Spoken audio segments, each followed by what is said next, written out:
நண்பர்களே, கொடைக்கானலோட ரொம்ப உயரமான ஒரு பீக்கில் தான் இப்போ நாம் இருக்கோம்.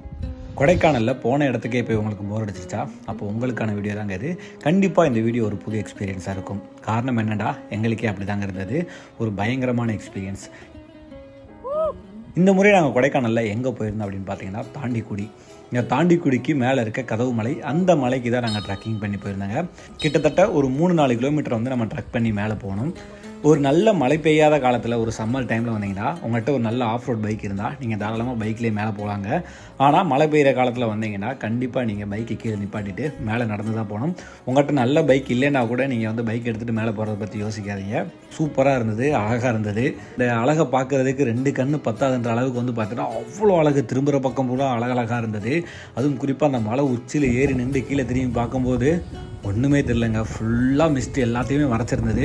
ஸோ நீங்கள் இந்த இடத்துக்கு போனீங்கன்னா, இல்லை நீங்கள் இந்த இடத்துக்கு போயிருந்தீங்கன்னா, நீங்கள் கீழே பார்க்கும்போது உங்களுக்கு அந்த வியூ பாயிண்ட் தெரிஞ்சா அப்படின்றத கமெண்ட் பண்ணுங்கள். ஸோ இது மட்டும் இல்லைங்க, இதற்கு பக்கத்துலேயே வந்து பார்த்தீங்கன்னா கதவுமலை நாதன் கோயில் கிட்டத்தட்ட 1000 வருடங்களுக்கு முன்னாடி கட்டப்பட்ட கோவில்னு சொல்லி சொல்கிறாங்க.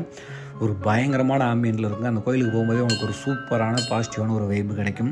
ஸோ இது எல்லாமே வந்து பார்த்தீங்கன்னா நீங்கள் இவ்வளோ கஷ்டப்பட்டு இந்த இடத்துக்கு வந்தால் தாங்க கிடைக்கும். ஒரு ஃபுல் டீட்டெயில் வேணும் அப்படின்னு நினச்சிங்கன்னா நம்ம ஒரு ஃபுல் லென்த் வீடியோ ஒன்று போட்டிருக்கோம். அதையும் போய் மறக்காமல் பாருங்கள், கண்டிப்பாக உங்களுக்கு பிடிக்குங்க. ஸோ உங்களுக்கு இந்த வீடியோ பிடிச்சிருந்துச்சுன்னா மறக்காமல் லைக் பண்ணி கமெண்ட் பண்ணி உங்கள் ஃப்ரெண்ட்ஸ் எல்லாத்துக்குமே ஷேர் பண்ணுங்கள்.